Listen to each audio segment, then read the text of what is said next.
This is part 2 of section 4.2. What I just said is the vast majority of the problems will work like the one above. These problems are, we'll occasionally get a special case, which is like this one. These problems are usually easier than the others. It is important that you understand why we were doing the following steps, and that will help you with this kind of problem. When things start to deviate, it's usually because they've done one of the previous steps for you. You just have to learn how to recognize it. Okay, I'm going to approach this problem in exactly the same way I did before, and you'll see where things start to deviate, and then we can figure out where to go from here. Notice that we do have 3 equations with 3 variables. It's just that no 2 of these equations have the same 2 variables. Okay, start off, I'm going to label these 1, 2, and 3, just like I did before. Okay, we want to take equations 1 and 2 and eliminate a variable. Well, this is x and y, this is y and z. We don't have a choice here. The only variable we have in common is y, so I'm going to have to get rid of y.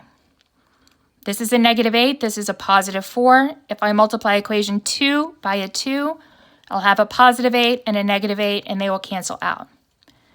So I have 4x minus 8y. I'm going to give myself space here for the z variable, just so I can line things up in the bottom, is equal to -7. And then the second one, I'm leaving the space for the x because it's not there. And I get 8y, I'm multiplying this one by a 2, plus 2z is equal to 14. Now add these together.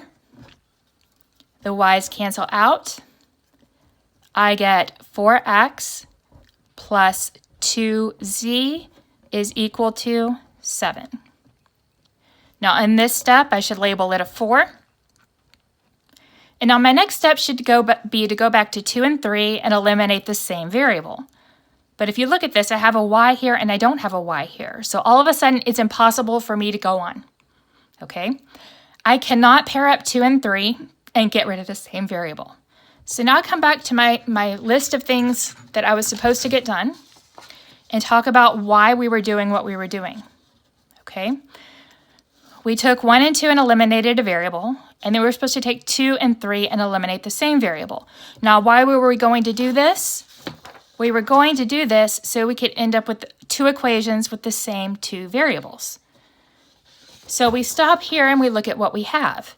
Right here, I have an equation with x and z. Here, I have an equation that I have not used with x and z as well. So what they have essentially done for us is where we had to find 4 and 5, they've already done this step for us. They've already found the extra equation that will work for us because these 2 have the same 2 variables. So in this case, this one's going to serve as equation 5.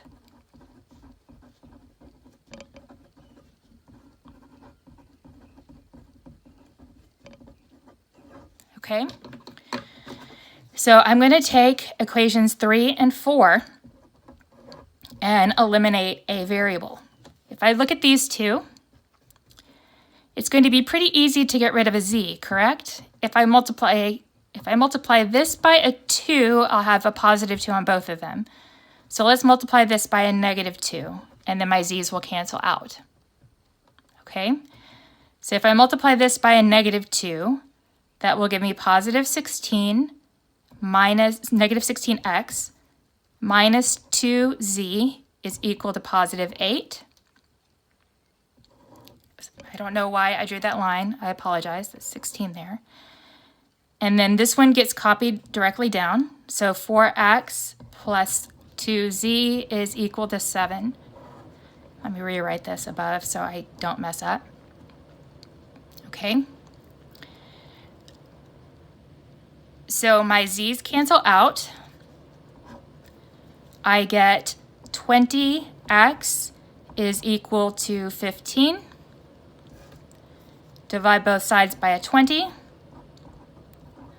And I get that my x is equal to 15 over 20. Divide both by 5, and you get 3/4. Yes, we can get fractions. Okay. So now we need to take this and we need to plug it in somewhere where we can find another variable. And in this case, we can plug in anywhere we have an x and get one of our other variables. If I plug it in here, I can get z. If I plug it in here, I can get z. I can't plug in anywhere here because I don't have an x. And I can plug in here and get a y. Let's just find z. I'm going to take it and I'm going to plug in to equation number 3 just because why not? And if I will have negative 8 times 3/4 plus z is equal to negative 4. Remember, this is over 1. And then you can reduce this multiplication. If I divide this by 4, it's a 1. Divide this by 4, it's a negative 2. So I have negative 2 times 3, which will be negative 6, plus z is equal to negative 4. Now I'm going to add 6 to both sides here, and we find out that our z is equal to 2. I have x and z, I need y, which means I need to plug it into either 1 or 2 because that's the only place where we have a y. So here, I would have to plug in a fraction. Here, I don't have to plug in a fraction. So for that reason alone, I'm going to plug in to number 2. Okay, let me slide this up a little bit. I have 4y plus z, and z is a 2, is equal to 7. So let's subtract 2 from both sides. I get 4y is equal to 5. Now divide both sides by a 4. And I end up with y is equal to 5/4.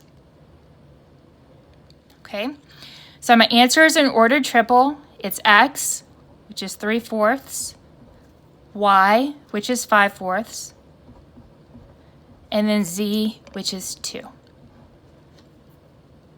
Okay. One of the suggestions I'm going to make to you is that you write down these 2 problems I have worked in this section, and then put everything away and try to work it. And then after you've worked it, replay these videos and see if you've worked it correctly. Now, you may make different choices. You may choose to get rid of different variables along the way, but you should end up with exactly the same answer at the end. I kind of expect you guys to have questions, so make sure you're contacting me and asking me to work problems from the homework if you need to. Good luck.